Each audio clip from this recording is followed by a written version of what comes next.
Hello and welcome back to Everyday Prepping, or in Swedish, Vardagsprepping. This is me, Martin, and today I will try to talk about hope in our web series for people who don't understand Swedish. As you know, or as you might know, we did a podcast series which was appreciated a lot, but it was a podcast and all in Swedish, so I don't have time to translate all of that because those episodes were quite long. But in this episode I'm going to talk about hope, and this is very personal, so I just want to give you ideas. I'm not an expert at anything, as you know. I'm just an ordinary guy talking about prepping in Sweden. So hope is one of the basic foundations of survival, and it's often overlooked because I think it's because it's so difficult to, really point to what it is. But in the podcast we tried to talk about this, and we talked about like, if you don't have hope, you're hopeless, and you will probably not survive as good as someone who has a lot of hope. But how do we get hope? That's really difficult nut to crack, I guess. Well, first of all, if you watched the last episode or the first episode in this Start Prepping series, you will remember that I talked about identifying real crises for you, so things that really might happen to you, and then just figuring out what it would mean for you and your family if, say, it's a forest fire or an earthquake or something else. Maybe you lose your job. But when you start thinking about that, and then you think about the consequences of the crisis, then you can also start to make a plan or prepare. And as soon as you have started thinking about that, you're actually increasing your hopefulness. Because there is, when it comes to a dangerous situation, I think you know of the 3 states of mind, which is fight, freeze, flight. So this comes from when we were cavemen or women, and maybe a mountain lion was approaching us. Then we probably had like 3 seconds to make up our mind. Should I fight this lion? Or should I flee, which is the flight? Or should I run away? So I think that's why you say 3 seconds without hope will kill you. But the most important thing when it comes to all crises is that you never end up in the freeze state of mind. Because then you just stand there and you have no idea what to do, and you'll probably be eaten by the lion. If you fight, that might be a bad idea, depending on how you have prepared. Maybe you prepared so you have a spear or a rock or something to throw at the lion. Then your odds for survival is increased. So flight, then you would probably be, well, just running away from the lion because you haven't prepared. So I don't know which alternative is the best. But the worst alternative in this situation is to freeze and not knowing what to do. And this is also something about hope, because the more we prepare, the more we will be in the fight state of mind. The act. We know how to act because we have prepared. We have equipment. Say there is a fire in the apartment. If we actually have prepared with fire blankets, fire extinguishers, and we also have a warner, smoke alarm, I think it's called, then we would increase the odds very much, so we would actually survive. Because when the alarm goes off, we know we need to find the fire extinguisher, and maybe we locate the fire and we put out the fire quickly. And there is one more thing that will increase your hope, which is knowledge and training. So if I know how to use the fire extinguisher, that will boost my hope and my chances for survival.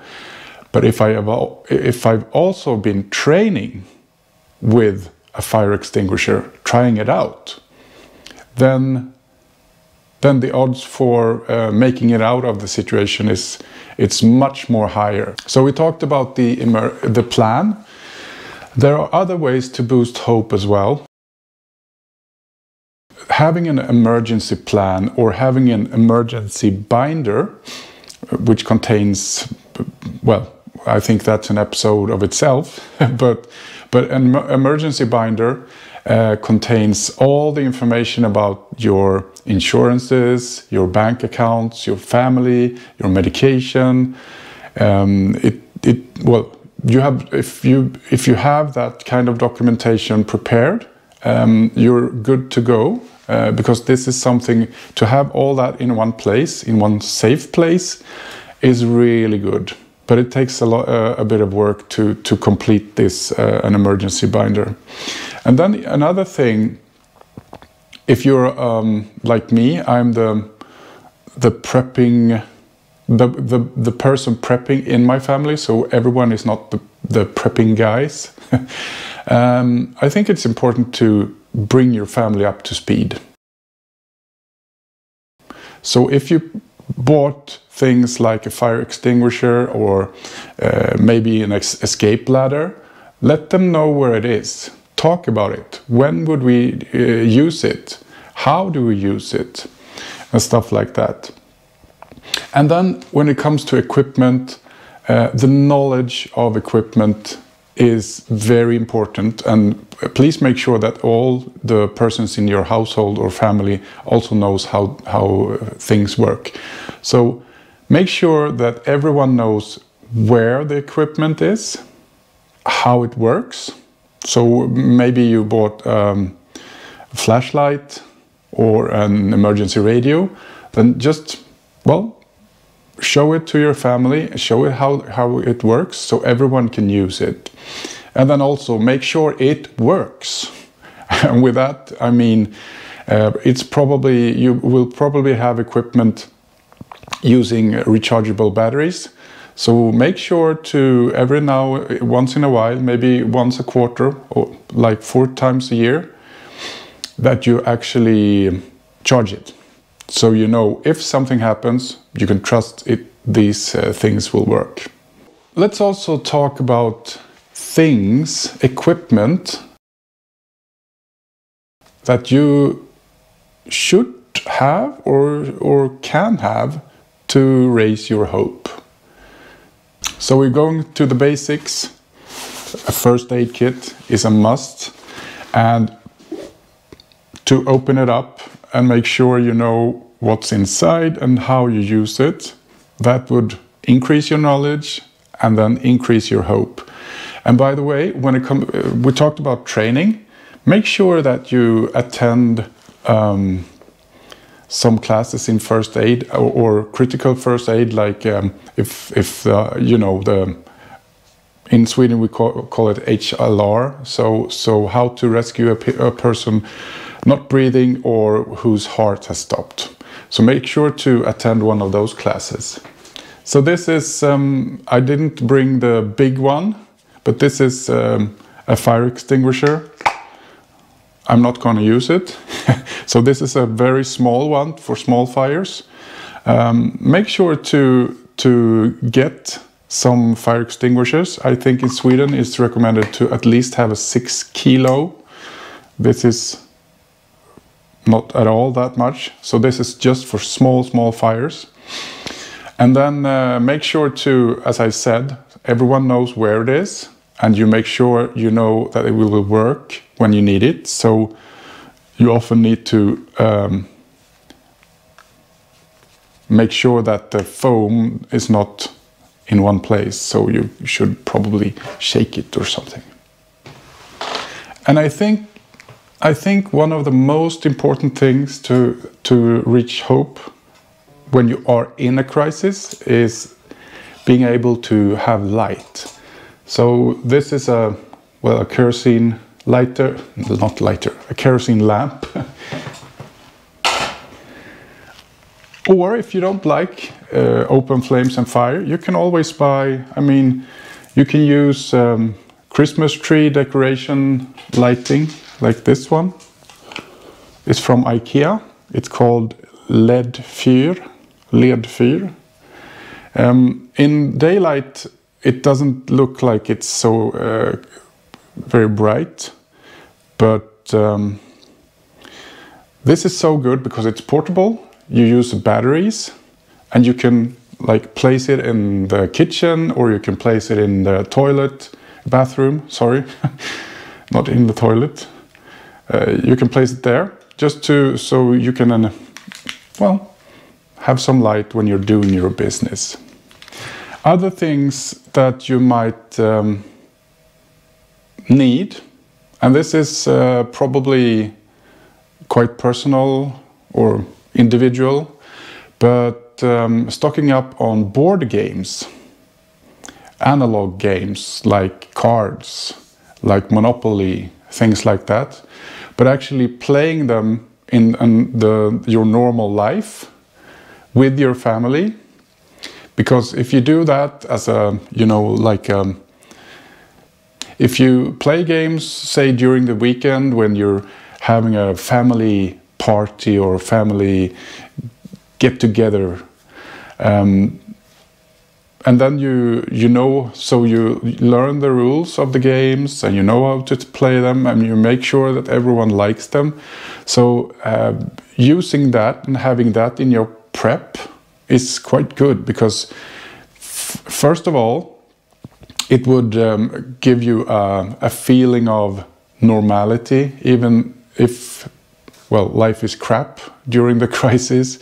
So if you bring this out, it would give you a feeling of, we have an hour where we can feel normal. But also, I think during a crisis, say if we have a big power outage for a long time, you'll probably notice that your kids, or maybe you yourself, you will probably feel that you miss your phone and miss internet and miss information and communication. So you will probably be bored. And boredom is, it can be really good, but in the means of having hope, it's not that good. So make sure you have some analog games and that you know how to play them, and play them now, so you know the rules. And the last thing, I mean, there are a lot of things that can raise your hope, but this is from my perspective. So I would also say to have tasty food that you like, and good drinks that you like, and being able and having the possibility to create or make this food is really important, because we'll be talking about food in a upcoming episode. But so there are some freeze-dried food that lasts a long time, but maybe it doesn't taste like the food you eat today. So make sure you can cook the food you like as well, or maybe if you have so you can have it in your preps as well. But those are equipment and things that I think is quite important to raise your hope. And another thing that I think is really important for most people is to have information. Because if we, sorry.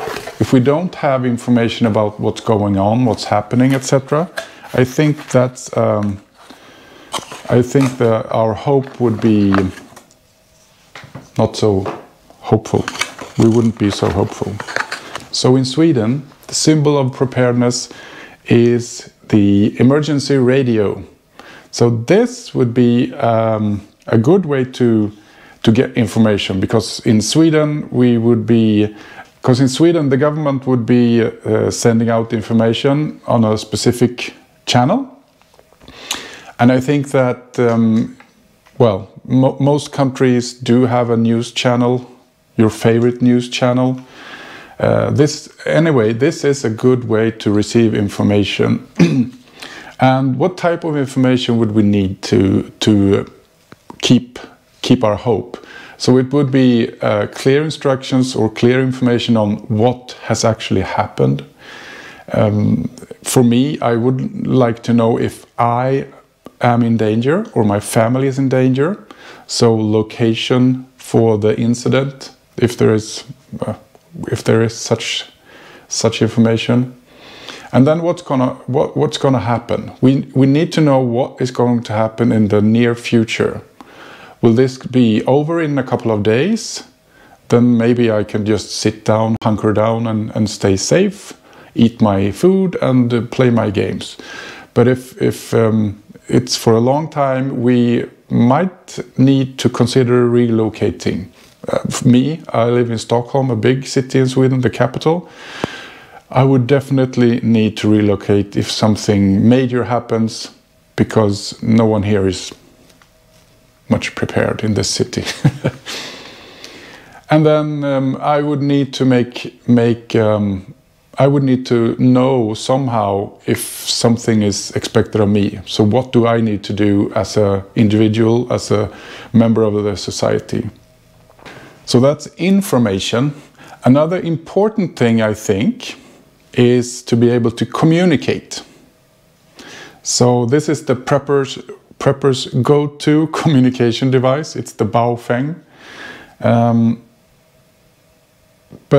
So being able to communicate with people in your surrounding, or maybe your family if you're spread out. This might not, you need to be really good with ham radio stuff to be able to communicate for a long distance. But if you know how, you can actually use one of these to communicate. But be careful when you're using this, because you need to follow the rules and regulations during not crisis time. But so think about this. How would you get information today? How do you get information today? And how would that work in a scenario where you wouldn't have any power? And then think about communication. How do you communicate if the power goes out? Are you able to communicate, or should you fall back to having a plan before? So we also have something called a gathering. I don't know how to translate this. In Sweden it's called återsamlingsplats, which means a specific place where you meet if something happens. So if you do fire drills in your company or your school, you probably know that this is a gathering point during emergency. So it can also be good to have that discussion with your family and friends. So if something happens, or if this particular thing happens, then we would go to this place and meet. So my first place is home, obviously. Everyone in the family knows that if something happens, go home. If something happens to home, then we have other place where we meet. But this needs to be in a conversation with your family or your friends or your near surrounding. When to execute that plan, so when to go to the place, and what to do if you don't find anyone there. But it's always good to do so. Since we are preparing, it's very important to do this before the crisis. And just going back to the gathering point, this is a good idea to train when you're in amusement park, or if you are in a big shopping mall, to just have that mindset that before you go into the amusement park, let everyone know where the gathering point is. If you lose track of yourselves, if you get separated, okay, then we'll meet here, no biggie.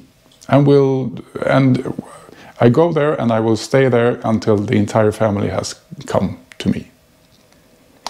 So these were some thoughts about hope.